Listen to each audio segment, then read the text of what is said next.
Et on aimerait que vous partagiez votre leçon de vie. La leçon de vie qui vous a le plus marqué dans votre carrière personnelle, professionnelle.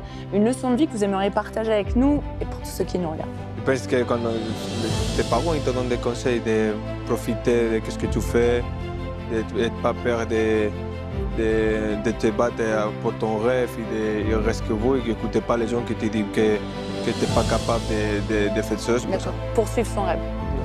Ok. Toi, Kylian? Vraiment de vivre l'instant présent, d'essayer d'être le plus positif possible. Parce que je pense qu'on est arrivé dans une génération, dans un moment où on veut toujours voir ce qu'on n'a pas bien fait, ce qu'on aurait pu faire, mais on ne regarde jamais ce qu'on fait. Et je pense que c'est quelque chose qui est valable pour tous les métiers, ça. Peu importe les métiers dans la vie, de pas toujours se rabaisser soi-même en se disant « Ouais, mais je sais pas faire ça, oh, j'ai pas fait ça, oh, j'ai pas fait ça ». Ouais, c'est vrai que tu peux le faire.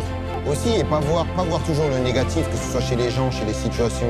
Moi, c'est comme ça que je l'ai appris. C'est une leçon de vie que j'ai appris avec la notoriété, avec l'expérience, que en fait, même si quelqu'un il te fait quelque chose de mauvais, ça ne veut pas dire qu'il est mauvais. C'est comme ça. Tu l'as dit en début d'émission. Parce que c'est des choses que j'ai appris avec le temps. Parce que moi, je suis quelqu'un de très rancunier.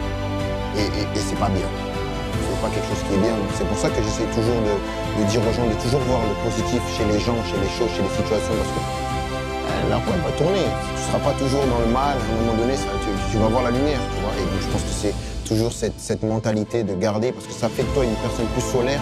Et les personnes solaires, c'est ce qu'on a besoin. En fait. Ouais. Merci.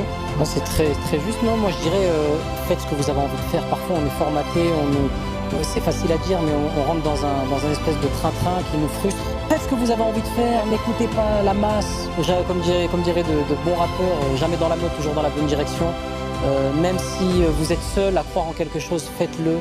Ne vous laissez pas avoir par la masse et l'effet de mode. Foncez.